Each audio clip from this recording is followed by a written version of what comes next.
दोस्तों और भक्तों, आज के वृतांत का प्रश्न हमारे सम्मुख यह है कि क्या ब्राह्मण को भगवान से विमुख होने पर चांडाल से भी अधिक समझना चाहिए, और यदि चांडाल भी भगवान का भक्त हो तो क्या उसे ब्राह्मण से अधिक समझना चाहिए?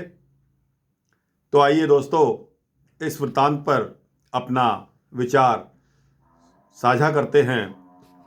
तो यह कथा मैंने आदर्श भक्त गोरखपुर गीता प्रेस द्वारा जो छापी गई है, संक्षिप्त भक्त चरित्र माला 4 में से ली है। इसके आखिर में एक चक्रिक भील की कथा दी गई है, उसी का वर्णन मैं आपके सम्मुख कर रहा हूँ। तो यह वर्णन पद्य से, क्रिया योग से लिया गया है। ब्राह्मणाः क्षत्रिया वैश्याः शूद्राश्चान्यजातस्था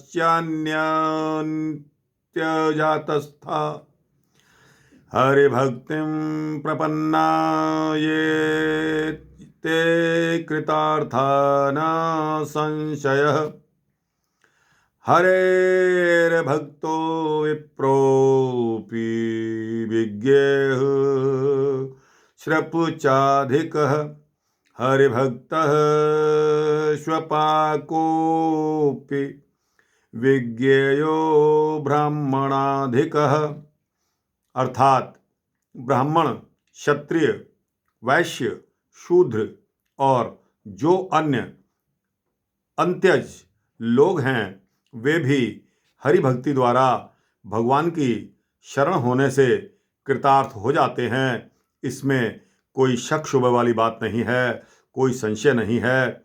यदि ब्राह्मण भी भगवान से विमुख हो जाए तो उसे भी चांडाल से अधिक समझना चाहिए, और यदि चांडाल भी भगवान का भक्त हो जाए तो उसे ब्राह्मण से अधिक समझना चाहिए। भक्तों और दोस्तों, द्वापर युग में चक्रिक नामक एक भील वन में रहता था। भील होने पर भी उसके आचरण बहुत ही उत्तम थे।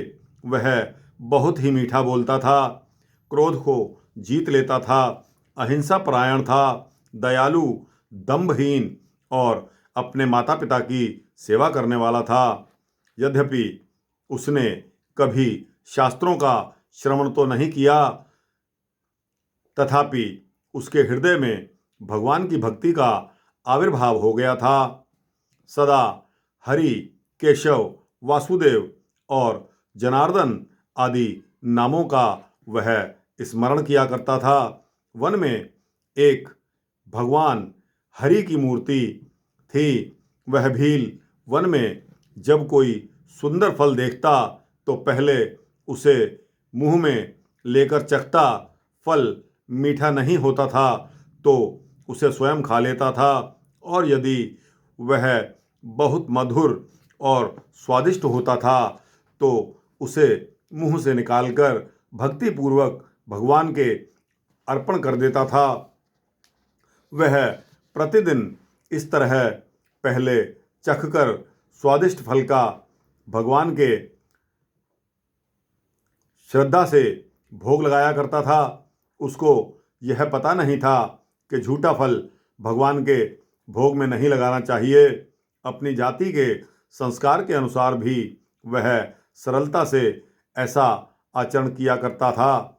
एक दिन वन में घूमते हुए भील कुमार चक्रिक ने एक प्याल वृक्ष के एक पका हुआ फल देखा। उसने वह फल तोड़कर स्वाद जानने के लिए उसको जीभ पर रखा। फल बहुत ही स्वादिष्ट था, परंतु जीभ पर रखते ही वह गले में उतर गया। चाक्रिक को बहुत ही विषाद हुआ। भगवान के भोग लगाने लायक अत्यंत स्वादिष्ट फल खाने का वह अपना अधिकार नहीं समझता था। सबसे अच्छी चीज़ को भगवान को अर्पित करना चाहिए। उसकी सरल बुद्धि में यही सत्य समाया हुआ था। उसने दाहिने हाथ से अपना गला दबा लिया, जिससे फल पेट में चला गया। उसको बहुत चिंता हुई कि अहो, आज मैं भगवान को मीठा फल ना खिला सका। मेरे समान पापी और कौन होगा इस दुनिया में। मुंह में उंगली डालकर उसने वमन किया, तब भी गले में अटका हुआ फल नहीं निकला। चाक्रिक श्री हरि का एकांत सरल भक्त था। उसने भगवान की मूर्ति के समीप आकर कुल्हाड़ी से अपना गला एक तरफ से काटकर फल निकाला और भगवान को अर्पण किया। गले से खून बह रहा था। पीड़ा के मारे व्याकुल होकर चाक्रिक बेहोश होकर गिर पड़ा। कृपामयी भगवान उस सरल हृदय शुद्धांतकरण प्रेमी भक्त की महती भक्ति देखकर प्रसन्न हो गए और चतुर्भुज रूप में साक्षात प्रकट होकर कहने लगे, इस चाक्रिक के समान मेरा कोई और भक्त नहीं है, क्योंकि इसने अपना कंठ काटकर मुझे फल प्रदान किया है। यददत्त्वा नणन्मो प्रोति तथा वस्तु किमस्ति में। अर्थात मेरे पास ऐसी क्या वस्तु है जिसे देकर मैं इससे उऋण हो सकूं। इस भील पुत्र को धन्य है। मैं ब्रह्मत्व, शिवत्व या विष्णुत्व देकर भी इससे उऋण नहीं हो सकता। इतना कहकर भगवान ने उसके मस्तक पर हाथ रखा। कोमल कर कमलों द्वारा स्पर्श होते ही उसकी सारी व्यथा दूर हो गई और वह उसी क्षण उठ बैठा। भगवान उसे उठाकर अपने पीतांबर से, जैसे पिता अपने प्यारे पुत्र के अंग की धूल झाड़ता है, उसके अंग की धूल झाड़ने लगे। चक्रिक ने भगवान को साक्षात अपने सम्मुख देखकर हर्ष से गद्यकांठ हो मधुर वाक्यों से उनकी स्तुति की। हे गोविंद, हे केशव, हे हरि, हे जगदीश, हे विष्णु, यद्यपि मैं आपकी प्रार्थना करने योग्य वचन नहीं जानता, तथापि मेरी रसना आपकी स्तुति करना चाहती है। हे स्वामी, कृपा करो मेरे इस महान दोष का नाश कीजिए। हे चराचर पति चक्रधारी, जिस पूजा से प्रसन्न होकर आपने मुझ पर कृपा की है, आपकी उस पूजा को छोड़कर संसार में जो लोग दूसरों की पूजा करते हैं वे महामूर्ख हैं। भगवान उसकी स्तुति से बहुत ही संतुष्ट हुए और उसे वर मांगने को कहा। सरल भक्त बोला कि हे पारब्रह्म परमेश्वर, हे परमधाम, हे कृपामयी परमात्मन, जब मैंने साक्षात आपके दर्शन प्राप्त कर ही लिए हैं तो मुझे और वर की क्या आवश्यकता है। परंतु हे लक्ष्मी नारायण, आप वर देना ही चाहते हैं तो कृपा करके यही वर दीजिए कि मेरा चित्त आप में ही अचल रूप से लगा रहे। भक्तों को इस वर के सिवा और कौन सा वर चाहिए। भगवान परम प्रसन्न हो अपनी चारों विशाल भुजाओं से चक्रिक का आलिंगन करके भक्ति का वर दे वहां से अंतर्ध्यान हो गए। तदनंतर चक्रिक द्वार का चला गया और वहां भगवत कृपा से ज्ञान लाभ कर अंत में देव दुर्लभ मोक्ष पदकों को प्राप्त हो गया। जो कोई भी भगवान की सरल शुद्ध भक्ति करता है वही उन्हें पा लेता है।